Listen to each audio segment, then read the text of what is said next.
aku nugas yuk. Tugas apa tuh? Statistik kan, Hian.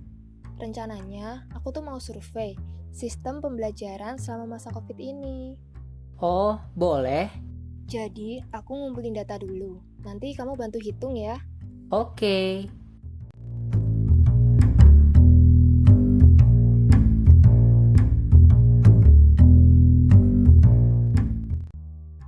Nah, aku udah selesai ngumpulin data nih kemarin. Jadi, di perguruan tinggi KN, ternyata 40% mahasiswanya menggunakan LMS sebagai media pembelajaran. Kalau aku pilih 100 mahasiswa secara acak, berapa ya Yan rata-rata mahasiswa yang menggunakan LMS sebagai media pembelajaran? Oh, itu mah pakai rumus Mayan. Untuk distribusi probabilitas aja. Kita hitung saja jumlah sampel sebanyak 100 mahasiswa tadi, lalu kita kalikan dengan persentase probabilitas sebesar 40%. Dan akan kita dapatkan hasil rata-rata sebanyak 40 mahasiswa yang menggunakan LMS. Wih, gampang juga ya ternyata. Oh iya, ngomong-ngomong, dari data itu kita bisa nentuin nggak sih berapa peluang terpilihnya antara 35 sampai dengan 45 mahasiswa yang menggunakan LMS sebagai media pembelajaran? Oh, pasti bisa dong. Kalau nggak salah, ada dua metode ya cara mencarinya. Metode distribusi normal sama distribusi binomial kan? Nah, bener tuh. Kalau pakai distribusi normal, kita dapat melakukan perhitungan sebagai berikut. Terdapat dua syarat untuk menggunakan perhitungan distribusi normal. Yang pertama, hasil kali N dengan P memiliki nilai lebih besar dari 5, dan hasil kali N dengan Q juga harus lebih besar dari 5. Dengan data yang kita miliki, kita dapat mencari besaran N dikali P dengan mengkalikan banyak mahasiswa sebagai objek sampling sebanyak 100 mahasiswa dikali dengan tingkat probabilitas kesesuaian sebesar 40% dan akan didapatkan nilai sebesar 40. Begitupun juga dengan perkalian N dan Q dengan cara mengkalikan banyak mahasiswa sebagai objek sampling sebanyak 100 mahasiswa dikali dengan tingkat probabilitas ketidaksesuaian sebesar 60% dan akan didapatkan nilai sebesar 60. Dari hasil ini, dapat dilihat bahwa data telah memenuhi syarat distribusi normal, sehingga kita dapat melanjutkan perhitungan dengan menentukan besaran standar deviasi. Dengan menggunakan rumus, standar deviasi sama dengan akar dari N dikali P dikali Q. Dengan N sebesar 100 mahasiswa, P sebesar 40%, dan Q sebesar 60%. Sehingga didapatkan nilai standar deviasi sebesar 4,89898.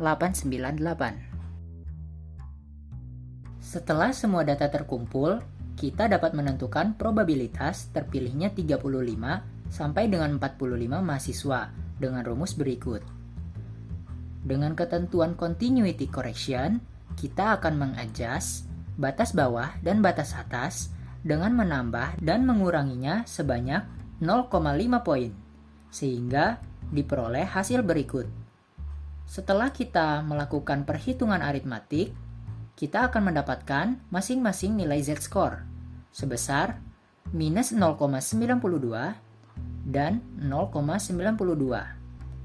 Dengan menggunakan tabel Z-score, kita akan mendapatkan p-value sebesar 0,17916 dan 0,82084. Sehingga didapatkan probability sebesar 0,64 atau setara dengan 64%. Nah, sekarang udah ngerti kan? Wah, udah dong pastinya.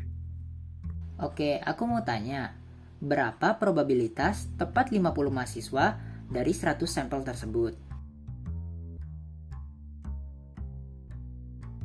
Oh, kalau itu sih pakai rumus binomial probability aja. Jadi gini, sebelumnya aku mau ngasih tahu dulu nih, kalau pada distribusi binomial ada 4 notasi dasar yang umum kita temui. Yang pertama ada N kecil, yang akan merepresentasikan banyaknya trials pada suatu eksperimen. Kalau notasi yang kedua adalah P kecil. Ini akan merepresentasikan nilai probability sukses pada suatu trial. Lalu berikutnya ada Q kecil yang akan merepresentasikan nilai probability failure pada suatu trial.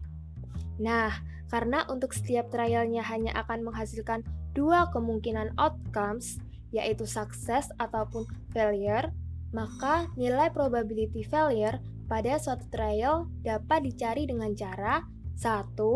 Diselisihkan dengan P atau probability success. Berikutnya, notasi terakhir yang harus kita pahami adalah X kecil. Nah, X kecil ini akan merepresentasikan jumlah kemunculan sukses pada suatu eksperimen. Sekarang, kita akan mulai menghitung probabilitas tepat 50 mahasiswa dari 100 sampel dengan formula berikut ini.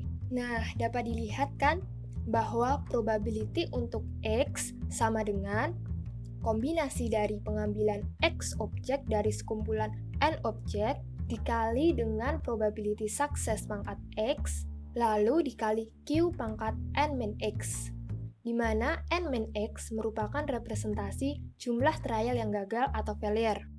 Setelah itu, langsung saja kita input nilainya dengan N sebesar 100, X sama dengan 50, P sama dengan 40%, dan Q, failure, sama dengan 60%.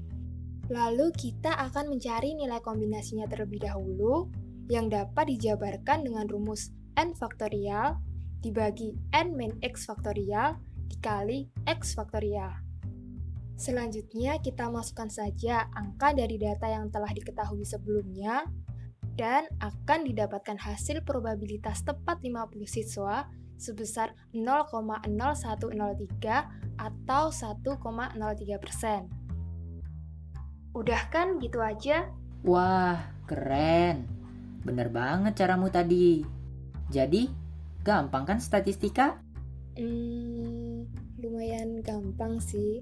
Tapi kalau belajar loh ya. Kalau nggak belajar, ya nggak bakal paham. Oke, kalau gitu aku pergi dulu ya. Oke, makasih Ian. Bye.